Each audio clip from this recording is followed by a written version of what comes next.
Welcome back to The Hard Line. I'm Rick Blackwell in for Ed Berliner. The largest private provider of health insurance in the state of Kentucky is going out of business, leaving tens of thousands of Kentuckians scrambling to find new health insurance by January 1st. Now, opponents of the President's Affordable Care Act, or Obamacare, calling it another example of a failed law. The amount of money tossed down the tube with the Kentucky Health Cooperative, well, a $146 million low-interest loan from American taxpayers in 2012 was supposed to last 15 years. It barely lasted 2.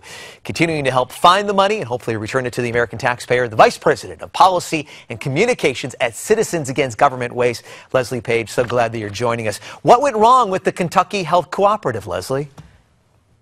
Well, the things that went wrong with Kentucky are the same things that are going wrong with all the co-ops. The co-ops were meant to be these sort of quasi-single payer. They're supposed to be, consumer-operated and oriented plans, health insurance plans that operate within the exchanges and are supposed to be nonprofit, supposed to put the consumer first, supposed to have been an alternative to the commercial insurers, which were somewhat demonized during the process. So there were 23 of them, and 6 have already gone belly up. And we're looking at potentially quite a few more this year coming up. So Kentucky is no different from the rest of them. They undercut. Their premiums were just too low for the cost of the care. It was sort of an actuarial problem. They've all got the same problems. They've all had net losses in 2014. They all have a similar pattern. They either undercut or didn't accurately price their premiums to deal with the cost of the treatment of the people who enrolled.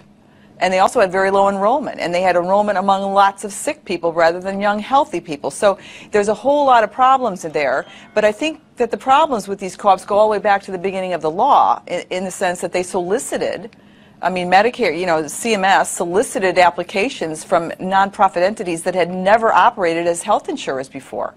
They had never had any experience in working in health insurance and offering health plans, and I think they were completely out of their depth when it comes to the actuarial realities of that.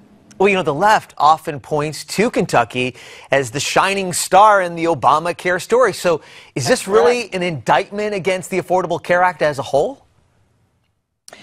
Well, let me just say that if you've ever read any of the long-term, in-depth stuff about how the Affordable Care Act was cobbled together, for example, I'm a big fan of Bitter Pill by Stephen Brill, which was a wonderful account, very, very in-depth of how the whole law came to be.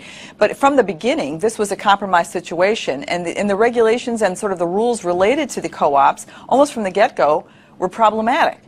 CMS, as I said, solicited applications in the states from entities that had never done health insurance before, and then they didn't, and then they were supposed to be able to prove that they were economically viable to CMS in order to get the loans. Well, CMS doesn't have a standard or guidance as to what is economic viability, what is financial viability. They don't have any guidance to determine whether or not somebody's economically viable or not. So this is a problem. It's almost like a cart before the horse problem that they've had from the beginning. And a lot of people had too low enrollment, some people had too high enrollment, the premiums were out of whack from the beginning.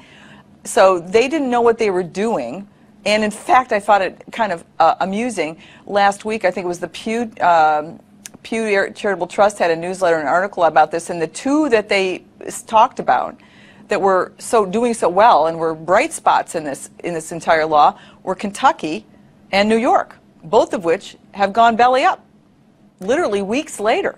So and I also think there may be some transparency issues with the financials related to these co-ops. If they can be this financially troubled and not have CMS know it, I think the American taxpayer needs to be asking a lot of questions about what is really going on inside these entities, because they've got loans outstanding to us, and they're not going to be able to pay them back. I would bet we will never see that money again. Well, consumers that are also going to be signing up in the next couple of weeks, remember, sign-up starts November 1st. They need to ask some questions as well, Leslie. You make it sound like there's going to be more dominoes that are going to be falling. So what does the consumer need to do to make sure that they're going to be protected? Well, keep in mind the Office of Management and Budget, and this is the administration's economists, are predicting a loss of about $3 billion so far.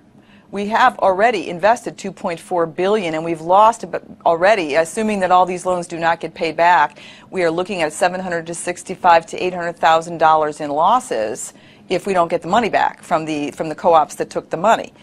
Well, let me say this. I think that any member of the taxpaying public, any citizen out there, ought to call their member of Congress and ask the member of Congress to inquire. And as a matter of fact, a large group of members of Congress from the Ways and Means Committee on the House side have just sent a letter over to CMS asking exactly these questions. I mean, what are the legal ramifications here? If these co-ops do go belly up and they appear to be well on their way, what is going to be the recourse for taxpayers? Not to mention the consumers that are enrolled, who are going to be scrambling to look for new health insurance plans by January, or right now, actually. And Leslie, you make a good point. And of course, the Wall Street Journal today with a big article talking about discrepancies in the application process. We can't get to that, but we do thank you for your reporting. Leslie Paige from Washington, D.C. Stay tuned. The fastest 60 minutes of news. The Hardline continues.